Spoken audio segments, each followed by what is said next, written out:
Hello everyone, and welcome to the seminar today. So what I'm going to try and do is give you a sort of overview into the geology of Scotland and the kind of coal landscapes, but how that can be used in a way to kind of sort of educate and entertain, but in a way where you don't actually need to have all of that specialist knowledge of geology.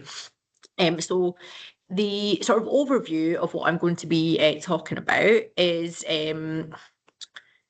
now I'm just checking because I'm pressing my slides to move those slides.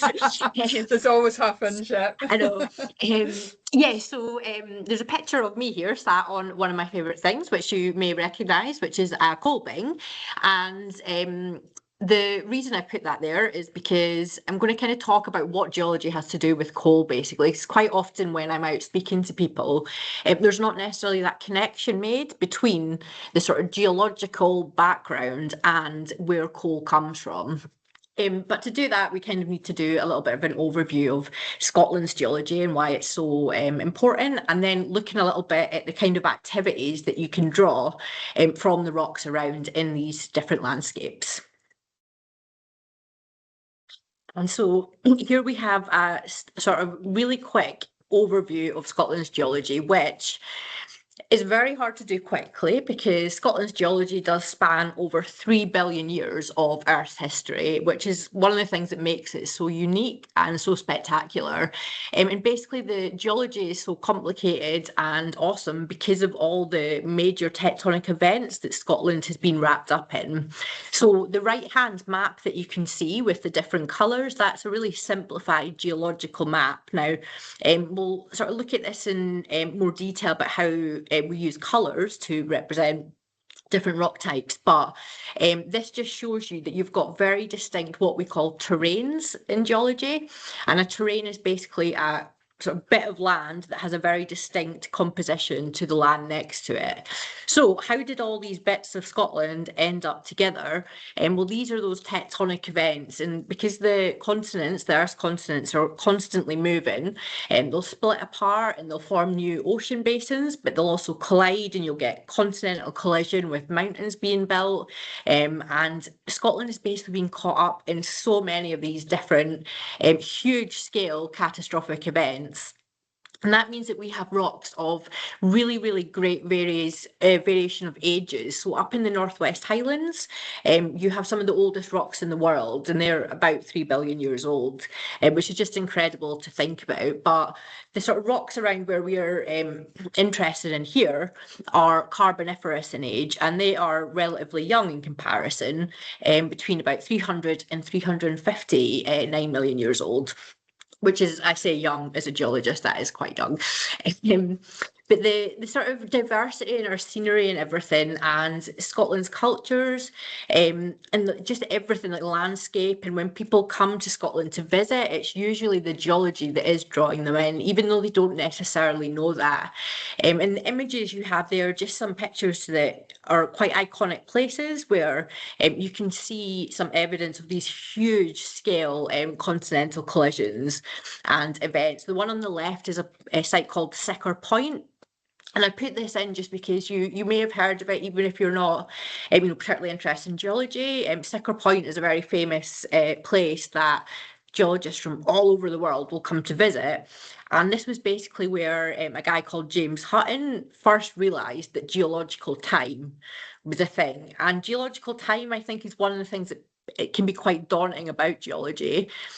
Just that fact that, thinking in hundreds of millions of years is not a normal human thing to do, unless you're a geologist, and then you end up being late for everything because, what's 5 minutes when you have a million years? But more recently in geological time, Scotland has had a lot of kind of erosion and weathering due to the Ice Age. So over the last sort of 2.6 million years, there was huge, miles thick ice sheets over a lot of Scotland, and that has scraped away a lot of the sort of overburden and exposed a lot of those rocks underneath. And then you'll have your other things like your coastal erosion, and also rivers and things, which are constantly sort of scouring the landscape, and they are breaking apart rocks to form new rocks, and it's a big continual cycle. But probably the most important event that's happened in sort of Scotland's tectonic history was a really huge continental collision where there was a huge ocean basin. And this ocean existed called the Iapetus Ocean. And this ocean basically separated two continents, which were at the time Scotland was part of one of these, and then England was part of another smaller continent called Abalonia.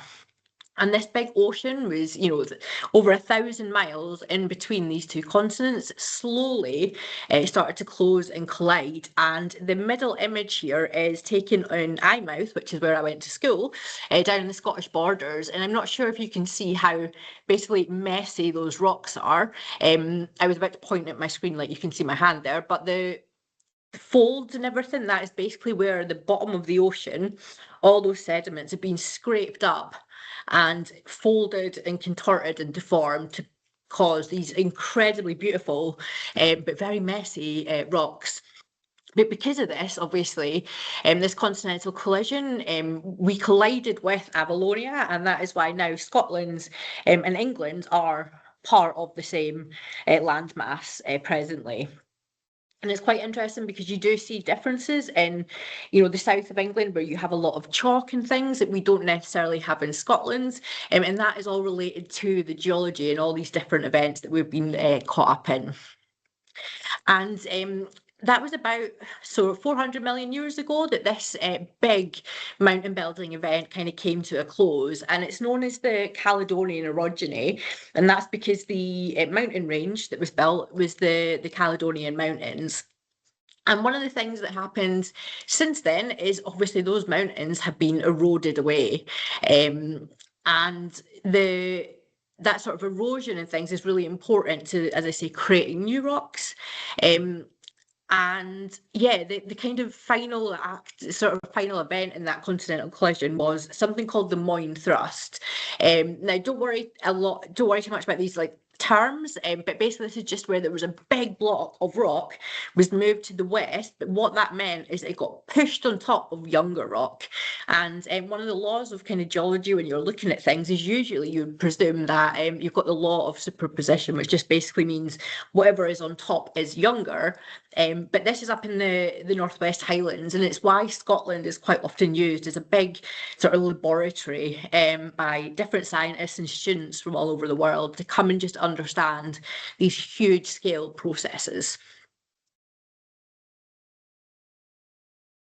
And now we're on to our Carboniferous stuff, which so where we are in the Central Belt, we are underlain mostly by rocks of Carboniferous age. And Carboniferous basically just means coal and lots of it. And that is because this is the time period where the majority of our coal deposits formed. There is some younger ones, but around about the Central Belt of Scotland, they are all Carboniferous in age. And you can see here there is some what we call stratigraphic columns or geological timescales. And these are just highlighting sort of where we are in Earth's history. So if you think about Earth's history, you've got 4.6 billion years. And this time period we're looking at is about 300 to 350 million years ago. So relatively recent in the grand scheme of things. But you can see on the image here, you've got this outcrop. This is at St Andrews, and I've included this just to show, you can see a great big coal seam there.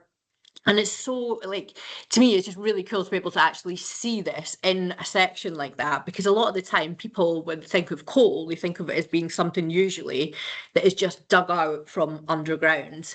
And there is, a lot of the museums in Scotland have got loads and loads of coal samples just because of how important this coal has been to Scotland and to the Industrial Revolution. And to be honest, one of the reasons we know so much about the geology, particularly around here in the Central Belt, is because of the presence of coal and the fact that there is economic value.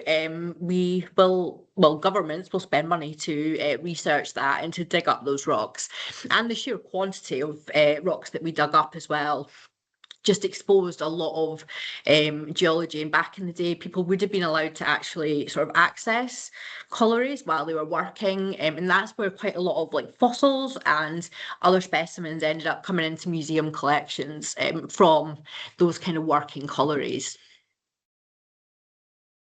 And just thinking about the sort of paleogeography. So paleogeography basically just means like the old geography of the land. So you can see here is a reconstruction of roughly where the continents and the land masses would have been during the Carboniferous. And I put a wee Scottish flag there so you can see where roughly Scotland would have been sitting at that time. So as you can see, it's at a lot of a lower latitude than where we are presently. And down at these equatorial latitudes, obviously you have a lot of difference in climate. You have a hot, you have a humid and tropical climate.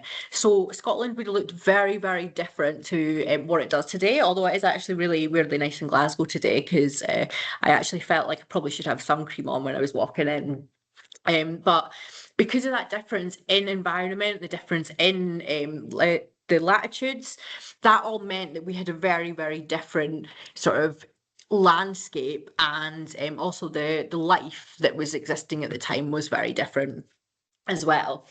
And we do have a reconstruction as well on the next slide, which shows you roughly what Scotland would look like at the time. So on the left hand side, you can see there's an outline of what Scotland looks like today.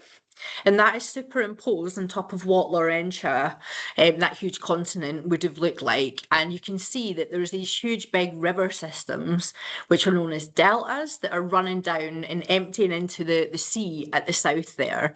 And on the right-hand side is a picture of the modern Amazonian delta system.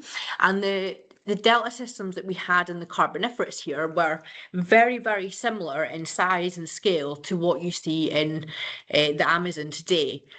And the reason that I'm showing this is just to sort of emphasize that when you're thinking about geology, you know, it's a lot of people just think, it's an old, boring, dirty rock. But like every single rock has this story behind it. And, you know, these things where you can look at modern environments to help us understand and think about what was going on in the past. And it's also just really cool to think about just how far traveled our landmass is and just how different it was back in the day. And the kind of environments that were important to the kind of coal farming were coal swamps. And this is a reconstruction. You can find a lot of really great reconstructions and artist image of what these coal swamps would have looked like. But essentially, they were just super, super dense, and they weren't like the forest that you get today because the type of plants that you had growing there were very different. So these were very early plants, what we call arborescent plants. So that means they're tree-like. And they were very much dominated by plants called lycopods, things like lepidodendron. And some of the images you can see, there's kind of this scaly texture on some of these tree trunks, and that is quite iconic of these trees. But these sort of environments at the time were, you know, they prevailed across much of this kind of equatorial area of the earth. And you know, you might be wondering, why is it that this actually built up, you know, coal? Where did the coal come from? So when you go back to this part of Earth's history over 300 million years ago, not only did we have very abundant plant life, but there was also a lack of sort of bacteria and other organisms that could break down the type of material that was in these plants. So because of that, that allowed a lot of that organic material to just keep building up on these forest floors. And through that, over time, it gets compressed and buried by other material, and you end up eventually with coal. And on the next slide, there's a image which shows the a section from Sparrow Slack. So this is an old open cast, and on the right hand side you can see it's just a really simple diagram showing you that kind of how coal is formed, basically. So you start with your peat swamp or your coal swamp. It becomes buried, and the type of coal that will be produced depends on these things, like how high the temperature's been, what are the pressures that it was subjected to when it was buried, and how long has it been buried for. So I'm not going to go into the different types of coal today, but the way that you get different types, like anthracite coal, for example, is all to do with these differences in the time, the burial depths, and also the pressures. But the reason I've included this picture of spire slack is just to think a bit more about those environments. So I'm talking about these like swampy environments, these coal swamps, and obviously you get these coal deposits forming. But that's not the only rock type that you get in the Carboniferous. So one of the really wonderful things about the geology in the Carboniferous is that it generally occurred in cycles, and we call them cyclothems in geology. But basically what it is you just had periods of environmental change, and it still happens today, but in the Carboniferous these fluctuations were a lot more kind of routine. So you had things like sea level rise, and then the sea level falling again, and then you would have these coal swamps that would then prevail, and then you get your coal being deposited. But then you also had these huge river deltas, and when rivers are flowing, they're generally going to be depositing or moving a lot of sediment and mud, which then has to be deposited somewhere. And one of the things about where the Central Belt is, or where it was in the Carboniferous, it was basically a big basin. So it meant that any of the rivers that were flowing down there with sediment, it had loads and loads of space to actually build up all this material. And at Spire Slack and other places around the Central Belt, you can see really, really beautiful examples of these cycles that occur, where you're going through these different types of rock. Another rock that you'll find in these that is used quite a lot economically is things like shale. And you also get mudstones. And the names of rocks, to be honest, are not actually that important. That is a thing that people can get quite hung up on. But generally, in geology, the description of what you're looking at is a lot more important than what the name is. But the next image just shows an example of these plants, which is, so on the left-hand side is a site called Fossil Grove. So this is actually in Victoria Park in Glasgow. And this site preserves 11 of the stumps of these lycopod lepidodendron trees. And when it was uncovered, they realised how important this was at the time, so they built a building over the top to protect it. It's a really good site, though, to go if you really want to kind of get your, like, to think about the sort of placement of these trees, how spaced out they were, but just also to be standing in, you know, a fossilised forest that's like 330 million years old is really incredible. And there's been a lot of really important fossils like found from around these sites. So the one on the right is a specimen from the Hunterian's collections, and this one is what's known as a type specimen. So the one that was described to give the species name. And when you're looking at things like this and just the amount of them that's available, I think that's what I find cool, because if you're walking about, you know, an old beng and you pick something up and it is a fossilized plant that's been there, you could be the first person that could be looking at that, you know, in all those hundreds of millions of years, which to me is something that never gets boring. Is always you know, is really exciting. And I think one of the really great things about, you know, the fact that you've got places like Fossil Grove is that you know, that is not the only place where these trees have been found. So there are loads of evidence in like old texts about different collieries, different quarries, where when they were digging out the quarry, they actually found in situ stumps. And it really gives you an idea of just how vast these forests would have been.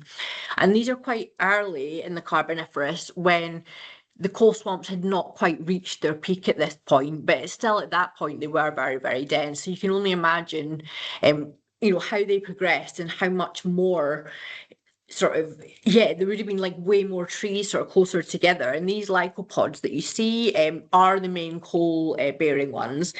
And another thing that's quite cool is because they were able to grow relatively quickly and they don't have a hard bark like modern trees do, that meant they were able to reach their full size quite quickly. And it's probably another reason that they were able to build up so much organic material on the floor. And the different kind of environments that kind of cycled through. So we've talked about these coal swamps where you get your obviously your coal deposits, but there was also a lot of sort of shallow sea environments, and that was when you had periods of sea level rise. And when you have your sea level rise, any sort of the low-lying areas then become flooded by these marine environments. And because we were near to the equator, that meant we had a lot of very tropical marine life, including things like crinoids. And on the right-hand side is a picture of some limestone, which has these fossilized crinoids in them. And on the left is actually it's Hesselhead, so that's an old limestone quarry, which is in Ayrshire. But one of the things that I really love about the Carboniferous and the geology is that all of the different rock types had a use. So limestone, as people might be familiar with, is obviously used and burnt to make quicklime and used as a fertilizer to spread on fields, but also it's used to make building material like lime mortar. And they also used to sell the lime dust to the collieries, as it usually is denser than coal dust and it could help sort of dampen explosions. But you also needed coal to burn your limestone. So what I loved is that all the different industries were quite interlinked. And because of the environment being or occurring in these cycles, if you think about that image of spire slack with all the different layers, it means that quite often at sites you aren't just going to find, say, evidence of the coal swamps. You may also find evidence of these kind of marine animals that were living in these shallow seas at the time. And then the sort of other environments that we have are, oh yes, we've got our a nice image here. So we didn't just have invertebrates. So this period of time's history is also known as something called the golden age of sharks. And I just think all these things when you're thinking about like sort of prehistoric animals, some of these sharks, including my favourite shark, Cyvodus, which is this one in the middle here, that one could grow to be about 10 metres in length, which is absolutely incredible. And when you're, especially if you're trying to engage, sort of kids and things in these kind of engage them in geology basically, but then you can actually make it exciting because I find sharks really cool. I'm not sure if anybody else does, but I think it's just that wonder of being able to use your imagination and looking at a fossil and then trying to think what that could have looked like. And I think that's another reason why geology is quite accessible in terms of a subject, is that you don't need to have science background. Literally, a lot of geologists actually need to be very creative and able to sort of have that good imagination because unfortunately we've not worked out how to time travel back to the Carboniferous yet. So yeah, we have to rely a lot on imagination, but also on using evidence from these fossils. But it's a really good way when you're telling these stories to just think about how different but how awe-inspiring these different environments would have actually been. And we also have another slide here just to show you one of the trays that we have in the Hunterian in our paleontology collection. So on the right hand side is a tray, and this is just full of teeth from these different sharks. So they were very weird looking teeth compared to what like a great white shark you might be familiar with today. But I put this in just to sort of emphasize that thing of just the sheer amount of material that was being brought out of these different quarries and collieries. And it's one of the reasons we know so much about these different types of animal. And one of the things though is that we don't actually have any body fossils really of these sharks because they're soft, so usually you only find your teeth. So that is one thing that we can all be looking out for, is some really nice shark material. But yeah, just the sheer quantity of stuff that you get within these sites always amazes me, because when people are talking about old industrial, post-industrial landscapes, quite often they are seen as being dirty, and something that people aren't necessarily proud of or don't think that there's anything of value going to come out of it. But there's an absolute wealth of cool rocks, but also cool fossils to be found. And then the other environment that I've got in here is what we call our kind of tropical lagoon environment. So if you think about when you've got your sea levels rising and falling, sometimes areas are going to get cut off from the sea, and then they will form these kind of isolated tropical lagoons. And this is a picture of a modern one on the top right hand side of the slide. And the other images on the left-hand side are some of these lagoonal deposits that you can see. These are from the Fife Coast, and you get layers of these shales, but also something called stromatolites, so where microorganisms were actually growing up and collecting sediment and binding it together to form rocks. And then we have this jaw here, which was found at the Sunnyside pit in Lark Hall. And this is on display in the main Hunterian Museum. And this is the lower jaw of an amphibian. And the reason I put this in here is because the Carboniferous not only was the golden age of sharks, it was also the time period when animals basically first walked on land, so went from the sea to walking on land, and they were known as tetrapods, and basically that is what humans are. So we all evolved from these weird fish from back in the very early Carboniferous and the Devonian. So they're really, really important for actually understanding not just the evolution of life in general, but the evolution of humans and vertebrates in particular. And I think all these things are, dinosaurs and stuff are cool, but when you're looking at stuff like this, that's about 150 million years before T-Rex even existed, I just think it's a really amazing way to sort of spark that imagination and get people excited about rocks. And the next slide here is I'm going to now give you a really quick summary of what is a rock. Because I realise I've been talking about geology and rocks, and it's really not that complicated. So a rock is basically just a collection of minerals, and anybody who's done any sort of school level geography or anything will be very aware of the rock cycle. So you have three main types, and that's your igneous.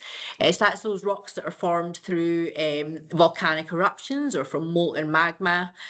And then you have your sedimentary rocks. So that's a lot of what we have here in the central belt that are made up of bits of other rocks, like sandstones, or you have your metamorphic rocks. So up in the Northwest Highlands or down in the borders where you had all those rocks that had been scraped up from the ocean floor and subject to great heat and forces, they will become metamorphosed, and that just means that they have changed. So they're basically quite often melted and recrystallized. But the main ones that will you'll come across in the sites around here are sedimentary rocks. Coal, sandstone, all of those are classed as sedimentary.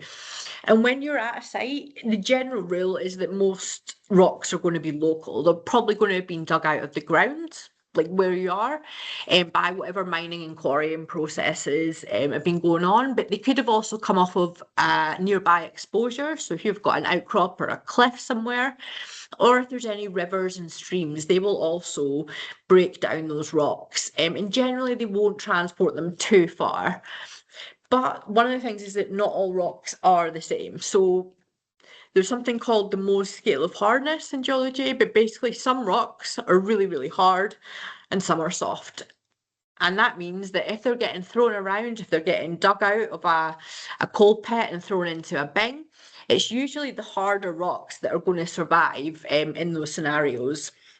And typically any of the rocks that have got economic potential or economic value, you're not likely to find those either, because they would have not been thrown away as rubbish. But you will find nowadays that quite often there is certain sites that people are revisiting to look at the waste to see if, now that we have better methods of processing, we can actually get economic material from those. But even though I said most rocks are local, not all of them are, and that is because quite a lot of the time different industries like the lime and the coal industries, they would have to bring in materials from elsewhere. And iron and steel industries would require limestone for flux, but you would also bring in things for road surfacing, so things like crushed dolerite, so that's something called whinstone, really hard volcanic rock. That's quite often brought in and used for road surfacing. But if you're in an area on the coast, so up the Fife coast where you've got collieries and things, you also have sea defences. And quite a lot of the time, sea defences will actually be brought over from, so we have quite a lot of sea defences brought over from Norway to Scotland because it's easier to ship it on a boat, but also ballast. So particularly at the peak of industry, if you had boats coming over and they were coming to collect, stuff from the mines, they would have a ballast with them that would then get dumped. And there's quite a lot of places around where you can actually see evidence of that. And so at Charlestown in Fife, there's actually a ballast bank, and that is kind of now a breakwater that is literally been built up because of all that ballast that's dumped. So you can usually find rocks from all over the world there. But one other way that rocks can get moved in Scotland is from those glacial processes. So, I said there's big ice sheets. As they're scraping over, they will pick up rocks, they'll pluck them up and they'll drag them down. So you can find rocks from Scotland down in Norway, down in Yorkshire, for example. But you can also find rocks from Norway that they've travelled over to Scotland. So but the general rule is the simplest kind of explanation is that the rock should generally be local to where you are. But can you ID them all? So this is one that people ask me a lot is, how do you ID a rock? And even geologists can't always tell you what a rock is. And you can give one rock to a group of geologists and every single one will come up with a different answer. And the reason for that is, a lot of the time you're having to look at things in a lot of detail, a very high magnification, or doing very complicated chemical analysis if you want to fully understand what the composition is. But that is not actually the most important part. And one of the first things you're actually taught as a geologist when you study, at least where I studied, they basically said to you that the name of the rock is the least important part. And what is important is what does it look like? What can you see? And that's just, describing like sort of your observations and then making an interpretation on that. And what's good about that kind of learning and that kind of style of looking at things is that anybody is able to do that. And it might be something that people might not necessarily be confident doing or comfortable doing because they've never done it before. But once you start, it can get quite addictive. But there's so many things to look at, and it's things like your colour, your texture, grain size. All those things are so important to understanding what the rock is, but the name and what, ultimately the kind of specific name that a geologist would give it is the least important thing, because a lot of the names are unnecessarily long and complicated as well. So just want to cover as well the rules of rock collecting as well. So another thing I usually get asked is, are you allowed to collect rocks? And normally you are, but when you are going around any sites, obviously if it's your local area, you'll probably be aware of whether or not it is private land or whoever the landowner is. But if you're collecting material, any loose material, then normally you would have to get permission from the landowner to do so. But a great resource is actually the Nature Scot website, because there's quite a lot of Scotland sites are designated as sites of scientific special interest or conservation areas. And if they do fall under that category, you will need to, you're not allowed to remove anything from bedrock, for example. But generally, if you're looking around a coal bin, then all the material generally is loose and not actually still in the bedrock. But that's just a general rule. Is you'll see a lot of people with hammers and get very excited with hammers. But as a geologist, I actually very rarely ever use a hammer when I'm out collecting, because it actually usually does more damage than not. So If anybody has any questions, stuff about the rules of that, I'm more than happy to go over that. But generally, if it's loose material and you're collecting responsibly, i.e. not taking wheelbarrows full for your garden, then it's totally fine and quite often is encouraged, just because of that learning, and yeah, how it can connect people to their local and natural environment.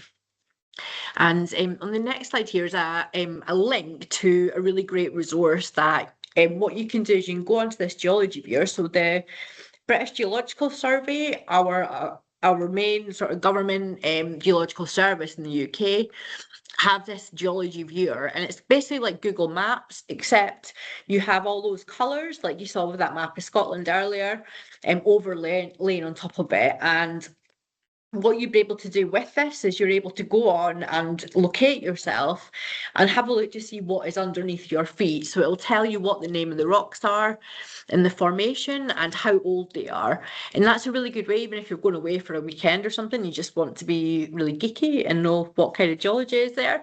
You can have a wee look, and it's a really good way to start exploring. And the sort of resources and maps that Catherine showed, they link in really well with that. And yeah, we're very lucky that we do have this kind of resource here in the UK. And the BGS, the other thing is that they do have a lot of this data because of, a direct consequence of the industry and, all the exploration that was done. And now we're going to look at some of the sort of activities that you'd be able to draw from geology. Now, quite a lot of the time, I think people do, as I say, get a bit apprehensive just because they might not think they know enough to talk about geology, but generally you don't actually need to have that in-depth knowledge, because a lot of what geology is very tactile.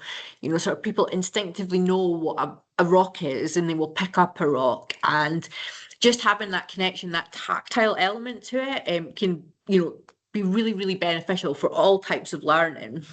But if you did want to go specific about different types of rock, you could do something like a rock or fossil treasure hunt.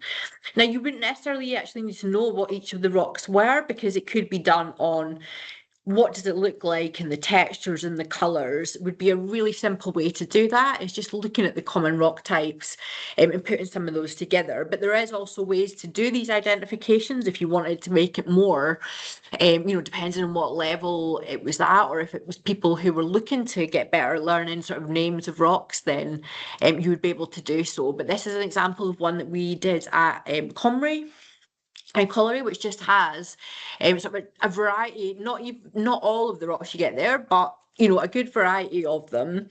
That was used trying to get people to sort of go around and see what they can find. And there's something in particular, well, I would say kids love it, but to be honest, adults, once they get started, usually enjoy it more than the kids, I would say.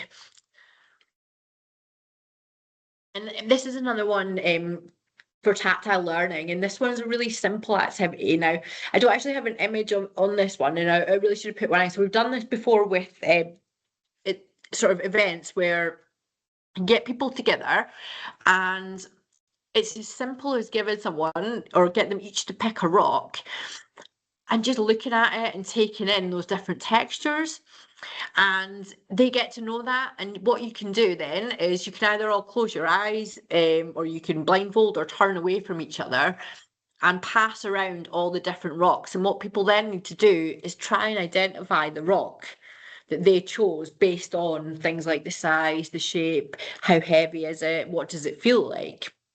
And this might sound a bit silly, but this is a really, really brilliant one to do, where if you've got a group who, if you're not a geologist, or if people are just quite excited about being outside, it's a really good way, because once you get to go out and explore to find your specific rock, people do tend to get quite attached to their favourite rock. And yeah, it's a really good way to get people thinking about those things, about how to actually think about grain size and things like density and stuff as well. Another one that you can do that doesn't really involve, having an in-depth geological knowledge, and this is looking at, how many types of rock can you find. And this is one that can be done at, a colliery, but it could also be done at other sites as well, like in coastal areas. And you can do it in any size. You can even do it on your own if you fancied. And all you really need to do is just think about the different colours and textures again and start grouping those and compiling them into piles. And what that starts to do is that allows you to start thinking about just exactly how many different types of rock there are. And then you can expand on that. So once you've sort of done that and you've got piles and you've established your main types of rock, is there a difference in how many of each kind there is, or what we would call the relative proportions? And that can then go on to think about things like, why is there less of the mudstone than the sandstone, for example?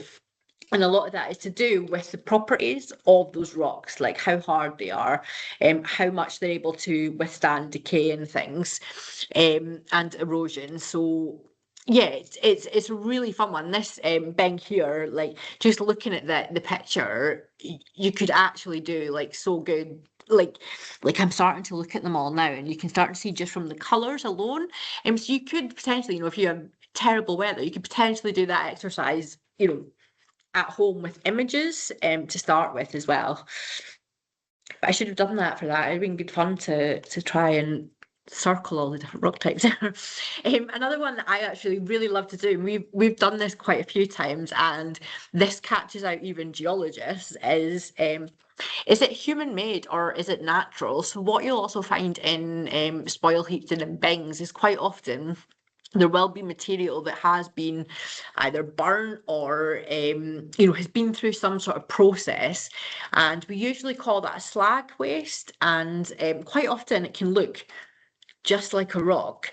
So on the left hand side is a piece of fossil plant, and on the right hand side is a big piece of industrial slag waste where you've got bits of material that have just basically been melted together and held together by sort of molten iron. And when you're looking at the different types, like quite often people will find it slag waste and it'll be very heavy because it's got iron in it.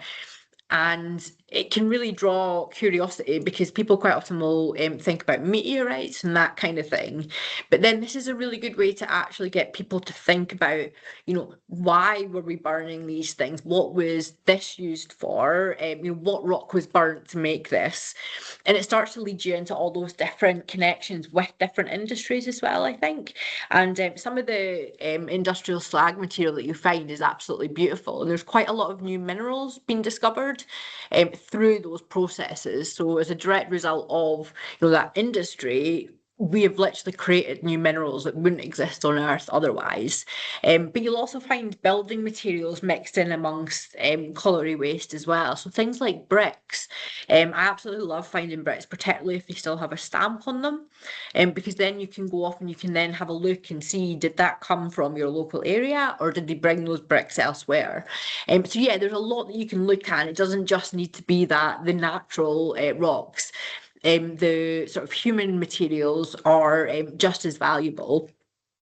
And this one here is to make a geological map or a cross section. Now, this one is so much fun, and like I absolutely love doing this. And what I would normally do for a coal site would be to do it as a section. So thinking about a spire slack with all your different layers, is looking to find these rock types and actually start making that section in 3D or geological maps of the area. So you can use the geology viewer that we mentioned, and by using that, you can have a look through like get an image of what the kind of geology looks like under your feet and try and recreate that using the rocks around you. And this is really, really addictive. So I will apologise in advance for anybody who goes down that rabbit hole, because you start to really want to perfect your map or your section, and then you'll find other rocks that you're like, well, these need to be included. So but it's a really good way to think about the sort of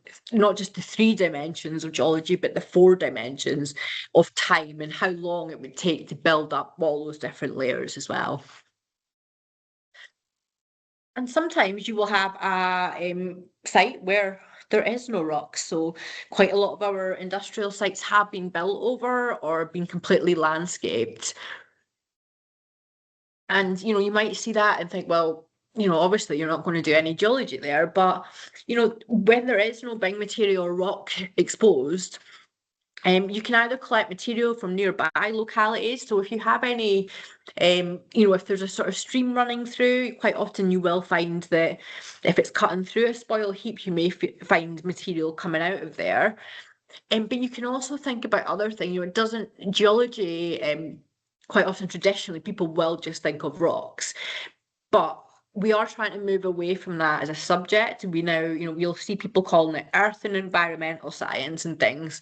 And that's because geology, everything is so connected that you can explore geology through the context of the green to black energy transition. So that reclaimed coal site, has there been any investigations of the groundwater potential, the geothermal potential to create energy? But also you can look at the landscape around you and try and think, are those landscapes, is that hill that you can see a natural hill? Is that topography natural, or is that an old bing that has been vegetated? And also vegetation types are a huge one, and just looking out sort of the landscape generally is a good way, as a geologist, that you're taught to look at your landscape, is like vegetation changes quite often will indicate a difference in your soil composition, which is ultimately controlled by the geology underneath. And yeah, so there's so much potential that even if there is no rocks, you can definitely still get very excited about geology and rocks. And one of my absolute favourite things, I think, to do with sort of geology and geological heritage is actually the social history. And it's something that I think has been missing from geology for a very long time, because there has been an emphasis just on, what is the economic potential, how much money will we get, how much can we extract?